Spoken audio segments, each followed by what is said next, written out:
I mean, I really like the nostalgia of it, and the thing about it, it's not corny. You know what I mean? Although it could be attributed to that property almost being falling out of pop culture. Yeah. 'Cause I don't know if the millennials know the term wax on and wax off, because they probably think it's some sort of porn or something like that. Yeah. I'm telling you. I know you wax on. I don't know how you wax off. You know, I can jack off and wax on. You know.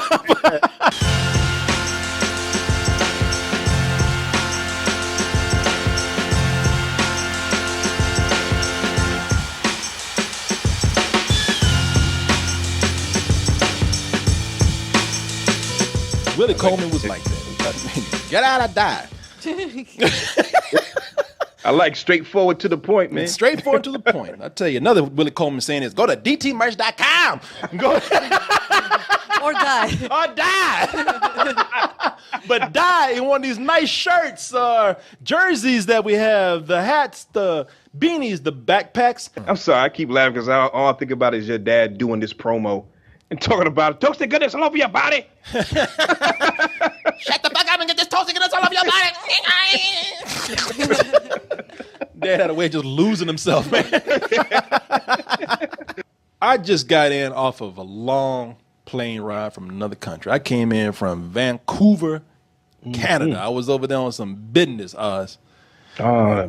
On the business, man. So I didn't get no rest. I was continuously going, man. And you know what? And I said I was gonna come in tonight. And I'm gonna sleep. I'm gonna try to get some rest tonight. And yep, but it's tough to sleep on those planes, man. It's tough. It is, man. It is. That's when you know you're tired. When you just the neck is half broken, your head just rattling, and you still just sleep. Right. Oh, you like that, baby? She just loves me to do stupid. You're a cruel wife. That's what you. But anyway, see my ass getting lynched. She like, damn. But I said, man, I watched something on my way there to Vancouver, and I binged this thing, man, and I couldn't stop watching it. And what I'm talking about, have y'all seen the new Karate Kid thing? Have y'all seen Cobra Kai? I've heard of it. Sure. Man, okay. I know some people were asking me about Cobra Kai, and they were saying, man, talk about this. I said, well, what is it? First of all, they said it's based on an old property, and this is one of these, these things that they're rebooting, kind of. And then they said it was on YouTube Red. And I'm like, I don't want to deal with this shit on YouTube Red. And what it's about, I mean, it's about the Karate Kid, man. It's about the Karate Kid when he's grown up and Johnny's grown up, and these two still grown-ass men after 30 years still got a rivalry going on. Johnny? I knew it was you. This is Johnny Lawrence. He and I go way back. I kicked his face. Watch your car, man. Get the hell out of here, loser. Johnny's back. Fuck your face. Fuck you, little kid. That's a teenager he's kicking down too, but Johnny don't give a fuck. When I saw that, that's when I said, oh my God, I love this. I watched this thing, man, and I couldn't stop. Yep. And it's mesmerizing me. Oz, did you watch any of this? I did. I got to see the first 2 episodes, man. I was like, wow, because I wanted to see it from before, because coincidentally, I showed the kids the first Karate Kid about maybe 3 weeks ago. So I was interested in watching this anyway. And when you called and told me about it, I said, oh, shit bags. And I watched a couple episodes, man. It's everything. I'm telling y'all, man, I know that a lot of y'all are not interested in getting YouTube Red, and I don't blame you just to watch, some show about an old movie, but this is amazing, and I don't even know why. Yeah, because because it's and I can kind of probably tell you a little bit why. I mean, first of all, it's another deal where it's not just one kid getting bullied, but it's a bunch of kids getting bullied, and the guy who's supposed to be the villain from another movie ends up being kind of the savior for the underdogs. Meanwhile, you got Danielson. He's like a cheesy car salesman. It's just a lot of weird elements in there, a lot of twists and turns that just make this. It's just strange to watch. Because what's that? What's up? Well, I say, you know what it is? It's a thing where, like Johnny, you go through the years and everything you could relate to this movie because everything you wanted to happen to a bully back in the day or an enemy back in the day happens to Johnny. You know what I mean? You're the person that, lived good. You had a good life, and your rival is an asshole. He has nothing going on for himself. You're like, yeah, fuck you, man. The good guy actually wins, and you see that. Oh yeah. But at the same time, that's just a snapshot of what's on the surface, and they get a little deeper to what else is going on. It and I really like is. that. I mean, because you look at this and see, first of all, you kind of have to remember, because I'm talking about, man, it's based on that old ass movie. Wait a minute. I love that old ass movie. The 1984 Karate Kid. Yeah. You have to push it. Now you're gonna pay.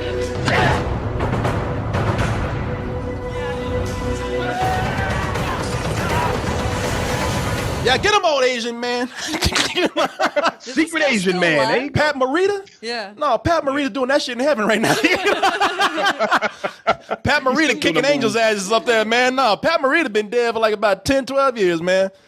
Funny because he talk like this in the movie, but when you see him in real life, you're like, hey, baby. Yeah, exactly. What's up, Jack? Yeah, I saw him in an episode of Sanford and Son. Like, hey, Mr. Sanford, what's going on, baby? Yeah, he was, but it was great. And that's why I was like, I had to think, don't get it mixed up, because this is true canon right here. This is like a straight off, it's almost like a straight sequel. Yes, it is. To the first 1984 Karate Kid. It ain't that Negro Karate Kid, it ain't Big Willie Jr., don't get it confused with that. It ain't the Negro Kid. It ain't the Negro Kid. The Negro Karate Kid. No, not that I have anything against that. Will Smith is even a producer on this, on the show Cobra Kai. But yes, and it's like I said, it's straight up canon, man, from that first movie. They even got some. They even mentioned some parts of some of the sequels, like the Karate Kid 2. They mentioned a little bit. That's the one where apparently Daniel and Pat Morita was smoking like those little trees. And it referenced to Karate Kid Part 3 as well. They talked about all of them. Yeah, and for all I know, they might even have a throwback to the animated cartoon, man. They had an animated Karate Kid, but I doubt it, but it could. Because some people say that's supposed to be canon, but that one, like they start doing magic shit in the cartoon. They have a magic sword or something that they stole from China and is giving people powers, and they got to stop these people. Like there's that, like Pat Morita and Ralph Macchio as cartoon characters, they're superheroes in a way.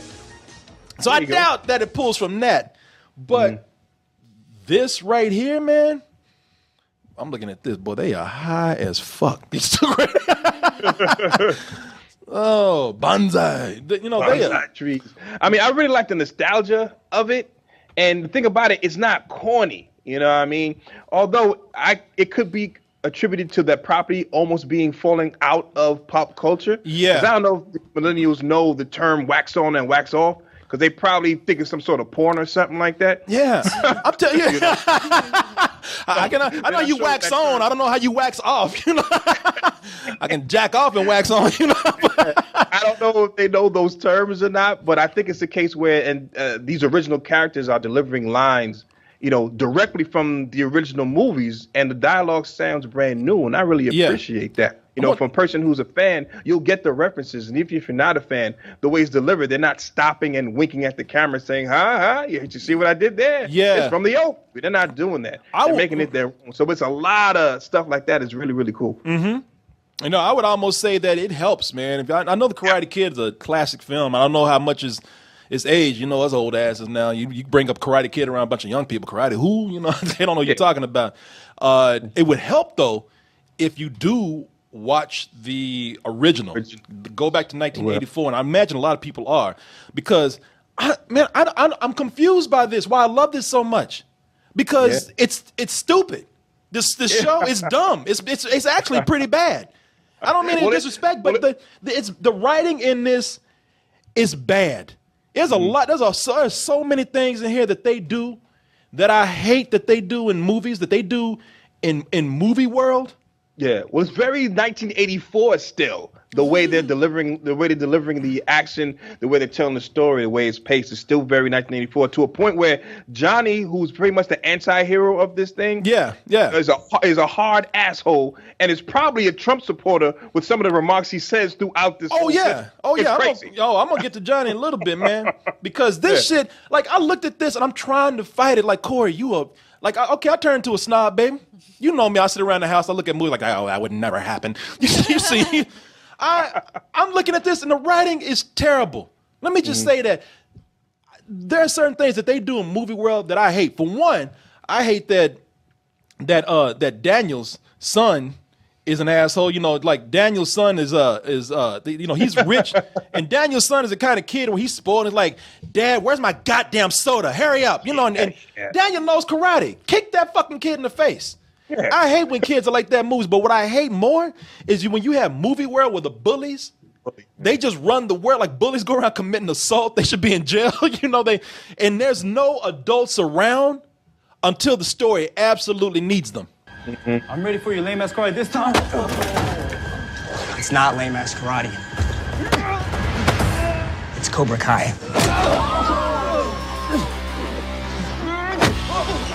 You know, this is fucking prison, man. Yeah. This is not a Attica. Yeah. It's like somebody getting shanked and raped. This is not a middle class high school neighborhood. You know, this is prison. And there ain't one fucking adult around. Not one. You don't even get that Paul. You don't even get that Paul Blart security guard around there. You know, there's nobody stopping this until you see one of these kids whoop each other's asses, and then that's when that teacher comes out, the only teacher that works in the school, because in this show they only got one. They're like, stop it, break it up, you know, bitch, shut up. You know, I hate that, man. And that's, we were laughing about this earlier. Like, even in this show, you can, like, adults can beat up kids, man. You know? Take that. I'm with beats up a whole gang of them in a parking lot, man. He sure did, but Paparita did it like under cover of darkness. He was kind of cool about it. Like, I'm gonna whoop these motherfuckers' ass. Ain't nobody gonna see it. This dude was doing it in front of neon lights in the front yard. They attacked first. They did attack first, and I agree that they had it coming. I just look at this and I'm just kind of like, you know, parents and police conveniently come in when they absolutely have to. When the shit's over. When the shit is done. And I like and what you said about Johnny, man, I love Johnny. It's 34 years later. It's like Johnny married Karma, because she is on his ass. Johnny's a drunk. What's so funny about it that Johnny's, if y'all remember the Karate Kid, he was the bully. He was the golden hair pretty boy who led the Cobra Kai team, except for his evil sensei. But he was the one. He was the ultimate bully. And he was the poster child for evil 80s villain. He was. Whenever you think about 80s villains, you think about that Aryan-looking fucking dude with that headband on his head, beating up, you know, like little brown-ass Ralph Macchio. And the funny thing is, they try to make him even more of a villain in this movie, or this show. Like you said, like, he's talking about immigrants and he's a sexist, and you know, the guy's not. And what's so sad about it is that he spends his life. He spends his life still. It's been 30 years. And he's still thinking about that one kick that he got to the head. He wanders the streets with alcohol, thinking about that kick to the face that he got. And the kick was so hard, he ain't never left the 80s. Like, he stayed. His brain got stuck. His brain got stuck. He been brain damaged where he time warped and stayed in the 80s. Like, he's that dude that's still going around listening to like them 80s band like Rat. You know them bands where the dudes, like every guy in the band is a transvestite. Everybody's androgynous. Everybody said, no, they ain't androgynous. You a hoe. Them streets, goddammit. Yeah, he can't stop listening to 80s cock rock, you know. Cock rock. Oh. But man. Yeah, you know, from the car he drives to, you know, from him like even knowing, like, you know, how to work the computers that much. It's like, okay, yeah, damn, you really was stuck back. Oh, he was. And he's trying to do like he's trying to get caught up into the present day, because it's 2018. And my man, he's like trying to get caught up. He's still got a flip phone. You know what? I was about to say, like, I bet he has an old school phone and Yeah, he's yeah. like that phone is as far back as he can get. That phone still has one leg in the air it never even existed in the 90s. I mean the 80s. Even that beer can is old. Look at that. It's that old. Like that shit expired in 1988. Shit's green. Don't drink that. Yeah, man. It's cool looking at Johnny because Johnny's he's worn out. Like he lost. It's like whatever you wanted to happen to him in that movie. Johnny's living in a little rat ass apartment. It's got smudge and dirt and grime all over the wall. He falls asleep with stains on it. He eats bologna with no bread. Bologna with just some ketchup. Ew. He's a deadbeat dad. Karma caught up to him. Like hard. Like I said, it's everything you wanted to happen to your bully.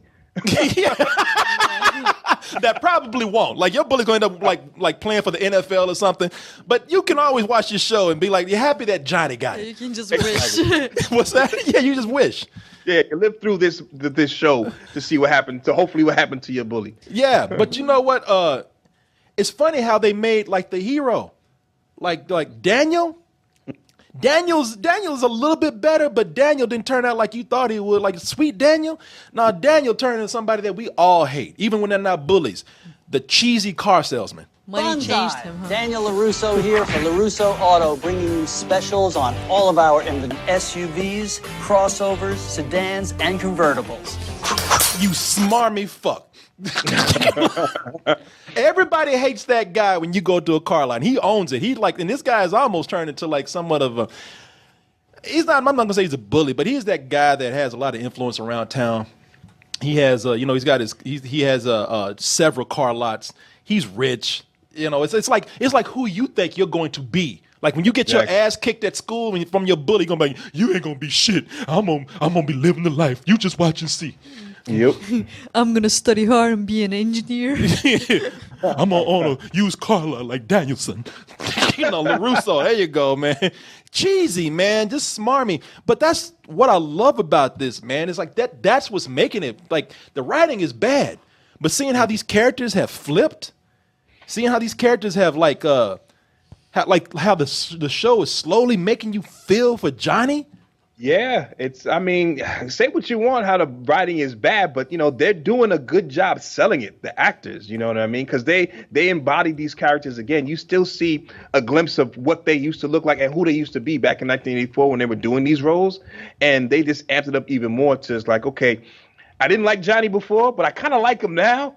I liked Danielson before, but I kind of don't like him now. And it's crazy how they make you, flip, and it's very subtle too. What I mean? Because you don't outright hate somebody, don't outright like somebody. You're trying to see what they're about, and it's very, very interesting how they're doing it. And I'm gonna tell you why this show is important. Y'all think I'm just losing my shit because you on that nostalgia train, Korey? No, man, I'm telling you, you looking at that old shit. Yeah, old. Shut up, old man. Before I kick your ass. But a bunch of kids just getting around me. Yo, you like that karate shit.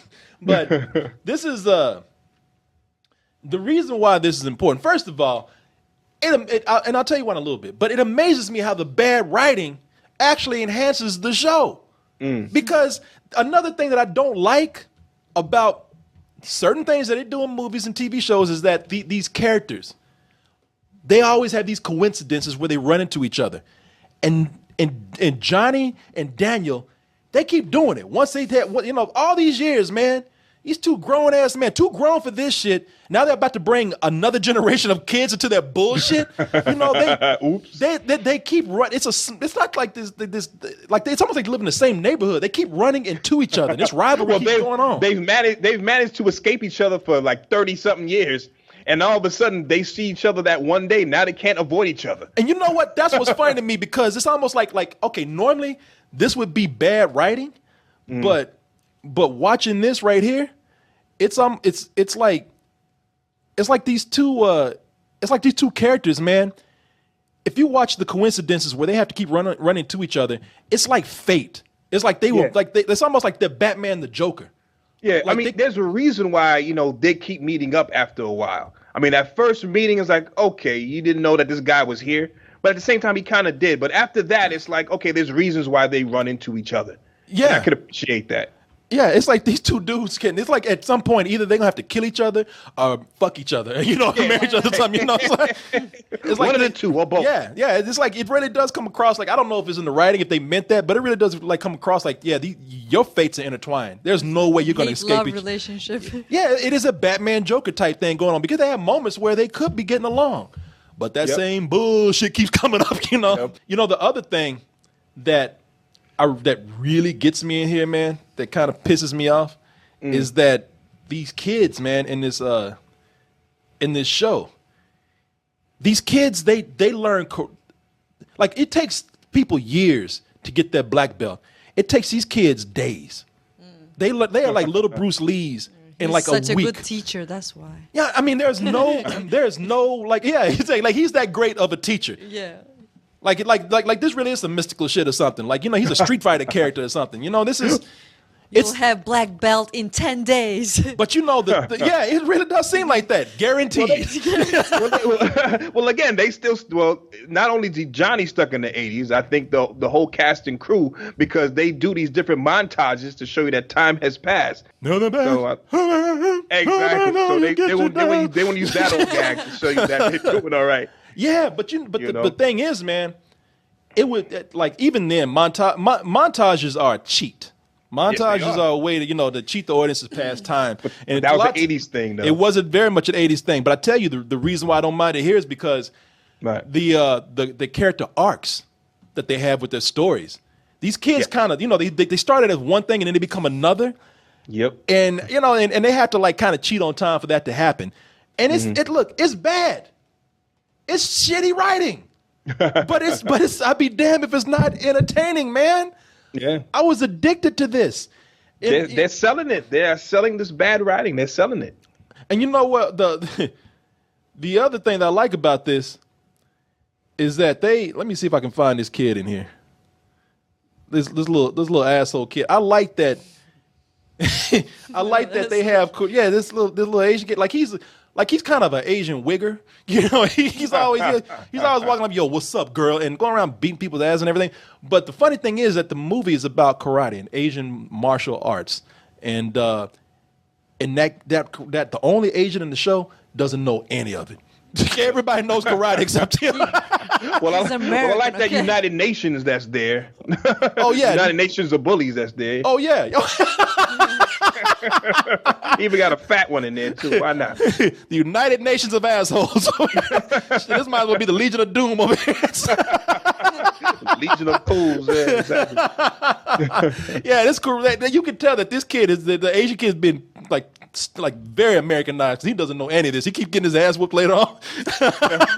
He was saying that lame ass karate and it's all that stuff. Oh yeah, and it's nice, man. That's the other thing. It's just nice to have a movie. You know it's bullshit, but you know the whole dynamic of a bully in a movie going around beating people up, and you finally see them get what they deserve. I mean, these kids are so bad. They're like feral dogs. They're like wild animals.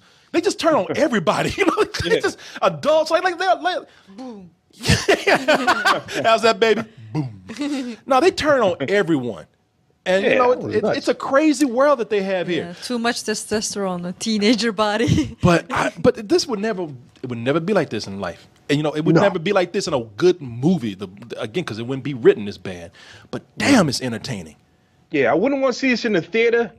I wouldn't want to see this in real life. But where it is sitting right now, it makes sense. I mean, I'm surprised this wasn't on Netflix or something like that. Well, you know why? And I'm gonna tell you why. That's the important thing I'm gonna say. You know why I'm thinking about it? Oz, you being a father, one of the things that I tell you that did work in this, I don't want to spoil some of the things that happen later. I'm telling y'all, watch this, man. Watch this. This thing is a lot of fun. That is why I came here tonight. I would be at home if it weren't for Cobra Kai. You know? At least watch the first episode, guys. Yeah, the 2 episodes are free on YouTube. And y'all asked me to watch this, and I blew y'all off. I ain't watching this bullshit. And then when I finally got around to it, I was like, holy shit, I've been missing out, man. But the whole theme in this show, I'll tell you what helps it out. It has a true emotional anchor through the whole thing. And I think what made the first Karate Kid work is that there's this theme of fatherhood going on. And both these guys have their own surrogates to people that need their own surrogates. And for all the crazy stuff that happens that I keep saying is bad writing, that stuff feels genuine. There are moments in here where you want to watch because you want to see how the relationship between a surrogate son and father is going to develop, along with another storyline. Did you catch that at all? Oh yeah, I caught that very much, man. The way they brought it in, and the way the story arcs paralleled the original series as well. I thought that was genius. Not genius, but it was cool to see that come back again. Because like I said, they're following a pattern that was already established back, 34 years ago. And they're kind of retelling it again, So like I said, this is a movie that fell out of pop culture grace, I think. So they are able to get away with a lot of these tropes that are 80s tropes, you know what I mean? And make it seem fresh, And that 80s stuff, I think, is intentional, man. The whole time. Definitely. Like every time they go to the end credits, like, do screeching on that guitar. And Johnny's always playing that 80s hairband music, like you said. Even got one of the students to listen to it as well. So they're really arcing back to all these 80s themed things. So it's definitely intentional. Yeah, no, it's almost like this whole thing is playing off the 80s, man. It's nostalgia. Man, it's just for all the stuff that is cheesy and bad. There are a lot of smart things going on in this show to make you keep watching. And again, it's nothing like a good rivalry to keep things going. I mean, this whole thing, I did not realize how much this rivalry between Johnny and Danny was like as epic as it is, man. That set the tone for the ultimate rivalry between a bully and their prey. They did, but at the same time, they kind of cheated. Because the end of the Karate Kid didn't end the way they showed it in this. Oh no, but that's why that's why it was good to keep going. And here's why I say this show should be a model for a lot of shows out there, for a lot of networks. Netflix and Hulu, they could learn from this.